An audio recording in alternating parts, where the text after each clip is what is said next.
Hello and welcome back to the lab. Today on the bench, I have two devices. One was used in the last video for the 7A13, and one was used a while ago on the 176 video. It's staring at me in the face and I can't even see it. In that video, I essentially condemned this device as being out of spec and out of tolerance and wasn't able to be used. So I was thinking about it. I'm waiting on the post for. I got a couple of videos in the queue, but I'm waiting on the post for some of the additional ones. Here's another attenuator that will be used in a previous video. This is a 1000 to 1 divider, where that's 10 and 100, or in a future video. So I initially condemned this resistor, this load resistor, as out of spec and not working.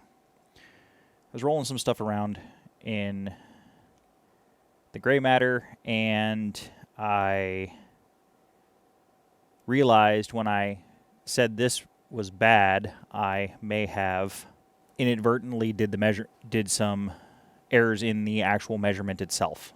So we're going to get into that. We're going to see if it's bad. I've got the 2 meters fired up, and I've also got the source measure unit fired up to check this resistor. And we're going to see if this is bad. If this is not bad, then we'll use it to align the 176 and actually get that up and running for the lab. But also we're going to take these two apart and we're going to take a look inside and just see what they're all about. So for that, we'll start with the 176. So I've got the screws off the side panel, and we will pull this apart, and we have a mess of wires, and it ultimately doesn't look like much more. The weird thing about this particular module is I've got a resistor back here, which is a multi-tapped resistor. I got 5 connections to this resistor. Then I've got another resistor sandwiched in here, and I've got 5 pins on the bottom here. So what the heck? And then I've got a bridge connector up here. So what the heck is going on with this thing? And it took me a while to really get a hang of this and actually get it figured out. But to start, let's go into how a Tek curve tracer measures things. Okay, here is a close-up of a standard plug-in. This is not the 176. This is what standard comes with a 576, but it's also true for the 577. And it's also true of the 300 series as well. I do need one of those for the lab, but I don't have a 300 series yet. They are, even still today, prohibitively expensive.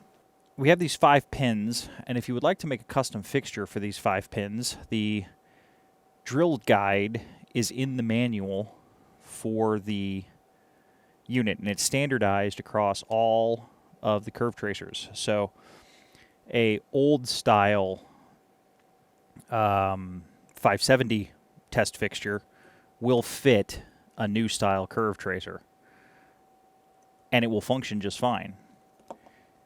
However, especially for some of the currents and everything and the measurements that a 576 or a 577 can do, we have 5 ports instead of 1, or instead of 2. So technically 3. What's really being measured by the curve tracer is when an excitation voltage is applied to the test fixture, it's measuring the current flowing between the collector and the emitter. That's all it's doing. So you can take test leads out and measure pretty much anything you want to select a voltage apply across and measure a current. You can do that. For 3-terminal devices, we have a third connector, which is the base drive signal to get a transistor or something excited and get it doing something. So we have essentially supply voltage, supply ground. These are isolated from common grounds. So we have supply voltage, which is not DC. It's actually it's a pulsing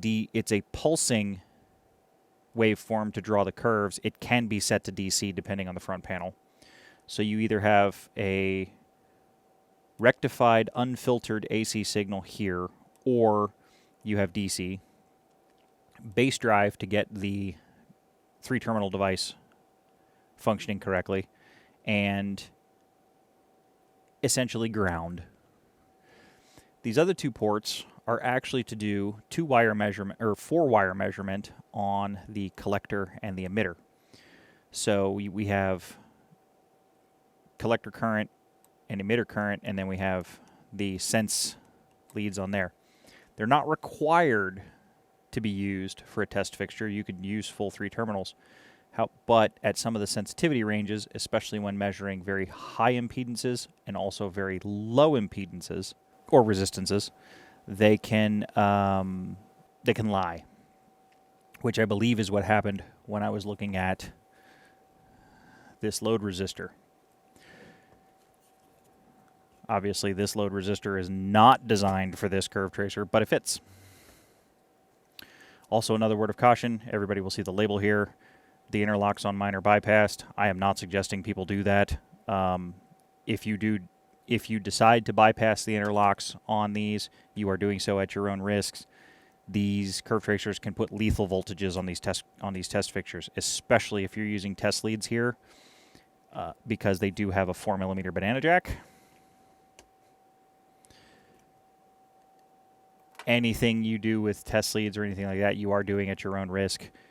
Take extreme care, especially at the higher voltage and current settings. So if we take a look at this load resistor, we can see we have some sense leads here, but we have a collector here, a base here, and an emitter here. So this kind of tells you what the wiring path is like inside this, but it also needs this jumper to function correctly. So if you put the jumper between these 2 posts, you get 0.0025 ohms collector to emitter. Up here is 0.025. Over here is 0.1 collector. It doesn't say it, but it's 0.1 collector. This particular position here is a 0.5 ohm base load resistor. So, and the weird thing on this one is it's a calibrated, these are very low resistances, almost, essentially shorts, but they're also calibrated. Now, if we take a good look at this plug here, we'll see this is just a plastic handle screwed to a shorting bar. This is an extremely dangerous setup, especially with the 176 high current fixture. When you're inserting this and moving this around and things like that, you can get blasted off of this. This is connected to the collector voltage, to the emitter voltage. So if you grab this the wrong way, you can come across collector voltages, especially unplugging this and inserting this. If you get it in kind of sideways like that, you can become the path to ground. So just use extreme care when using this. When I do the alignment on the 176, if I can, I am planning on wearing a pair of gloves when I'm moving this around and turning the collector voltage all the way down every time I have to adjust this. So knowing the pattern with collector to emitter, if I put this jumper here, one would expect, what is it? 0.0025 ohms to show up between these 2 pins, collector and emitter. Is that the case? Well, let's measure it and find out. So we've got a decently good connection here. We have alligator clips hooked up to collector and emitter, banana jacks, and let's go to the meter.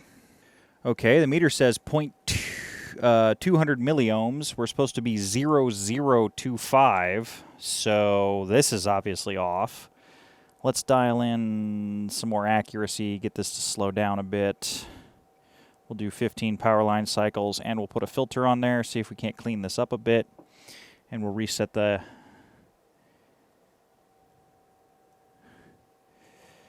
Well, that's going to be a no.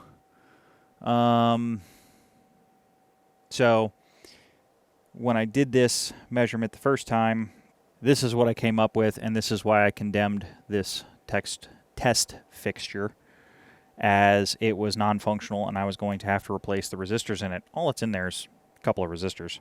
So I was bumming around the lab a little bit, and I got to thinking, what would happen if I did a 4-wire measurement on the same unit as opposed to using the test leads and doing a 2-wire measurement? So would it show up in spec if I did 4-wire measurement? Let me set that up, and I'll be right back.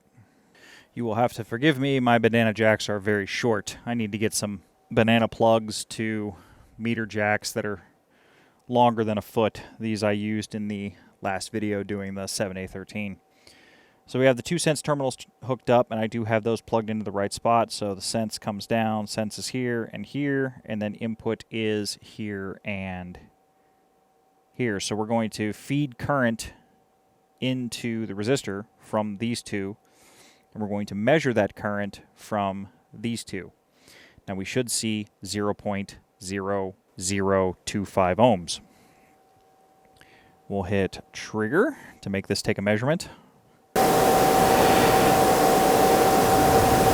Now our reading went better, but I have, as Dave would say, come a gutser again, because I need to put the meter in 4-wire mode before I do anything. So now we'll try it.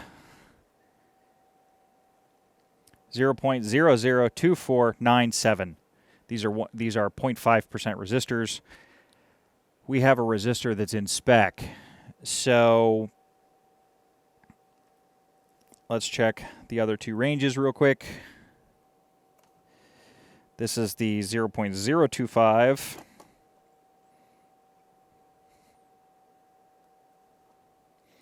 And then let's try the 0.1 ohm.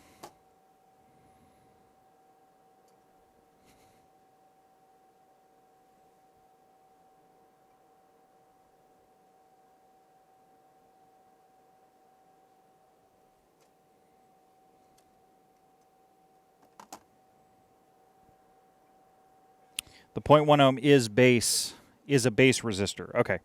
So I even misread the front of the meter. So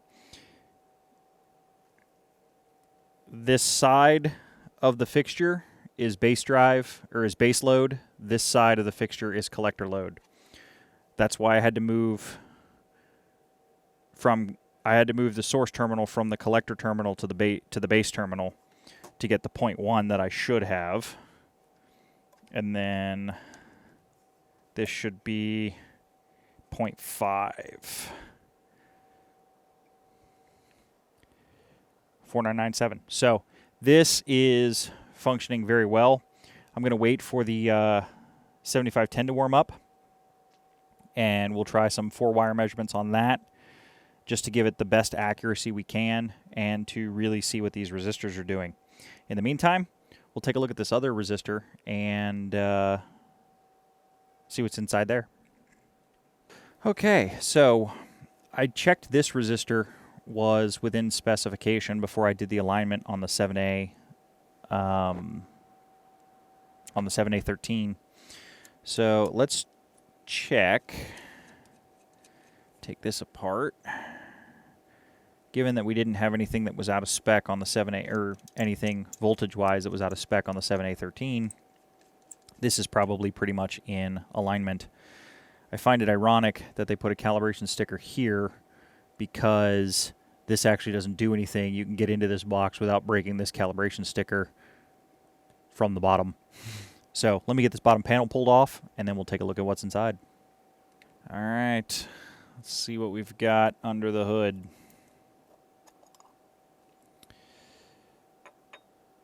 Well, there's 3 extremely high quality wire wound card resistors in here. And you need 3 because of the switchable range. So for this resistor is going to be in circuit every time.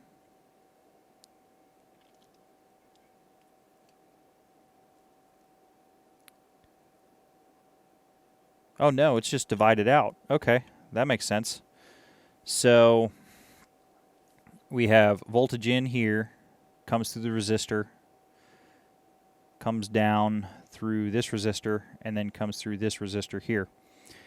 So this switch is either going to be switching to here or to here, which means it's either going to switch these two resistors in. So it's putting the divider point either here or here. So on the low end, the voltage comes in on this side, comes through this resistor, hits here, then comes to the output. On the higher side, with the higher division ratio, it comes in, comes through here, comes through this resistor, hits here, jumps up, and then comes to the output here. So that's how they're doing that. Because of what these resistors are and what they're doing, I'm using a pointer and I'm not touching anything in here. Fingerprints could cause leakage paths in something like this, and that could throw the calibration off. So definitely want to keep all of this stuff clean. This one's working just fine. I just wanted to let you know what you're getting into if you end up buying one. There's a notch here in the panel that slips in on this side for the stamped metal. Okay, we're still on the base drive. Let's see what we end up with. This one's going to take a lot longer to measure because it's a lot more stable meter, which is fine. These measurements take some time.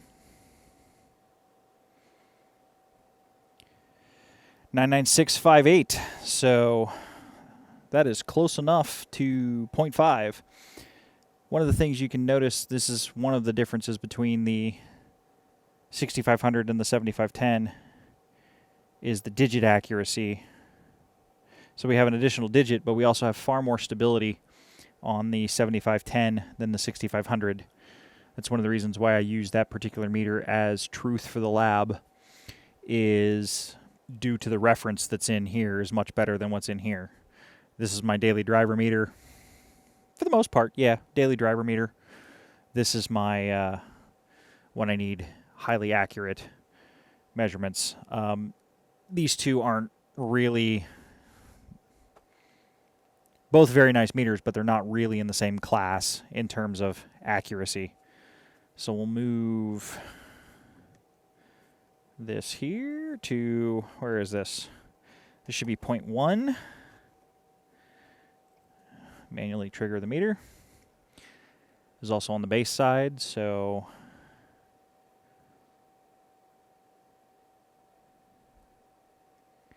.0002. That's enough zeros for me. Let's move this over to the collector side, and we'll bounce this back to collector.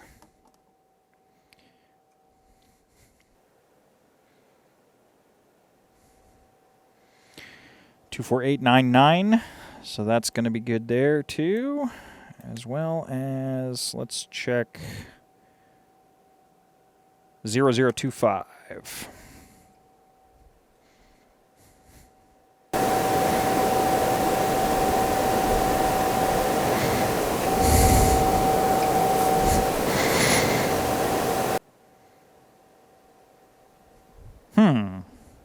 Okay, so this is such a tiny calibrated resistance that even the 7510 is having a hard time measuring this one. So right now the 7510 tells me that this is actually out of specification.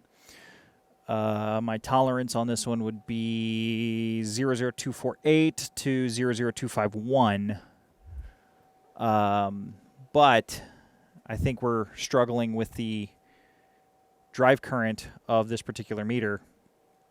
Even though we're doing 4-wire measurement and everything like that, it's still struggling a little bit. For that reason, I'm going to employ the SMU to give us some better, and actually do this resistance measurement with some current behind it, as opposed to just with the meter current. Sorry about the camera angle on the SMU. I've got it set to 500 milliamp, 10 volt limit. We'll turn it on. See what it gives us for, it's measuring now. Okay, we're at 002518. Still would be considered out of spec. Let's dial up the current a little bit, see what happens. And we'll measure.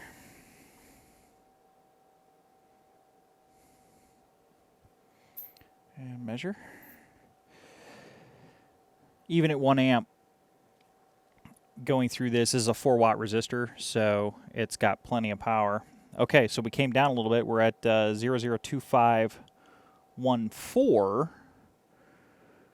So current is definitely playing a role in this particular measurement.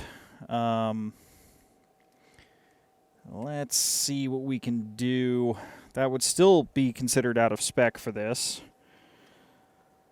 Let's see what a curve tracer can do, and we'll do some 4-wire measurement over there. Okay, I'm going to have to conclude that the SMU gave me the best measurement I'm going to get, and that probably this resistor is in specification. I have to kind of guess that because I don't have a high current SMU, and I tripped the breaker. Move the soldering iron out of the way.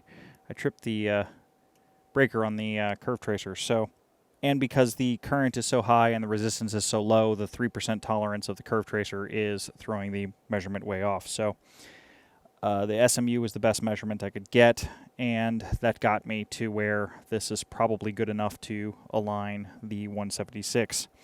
So that's what we're going to have to run with.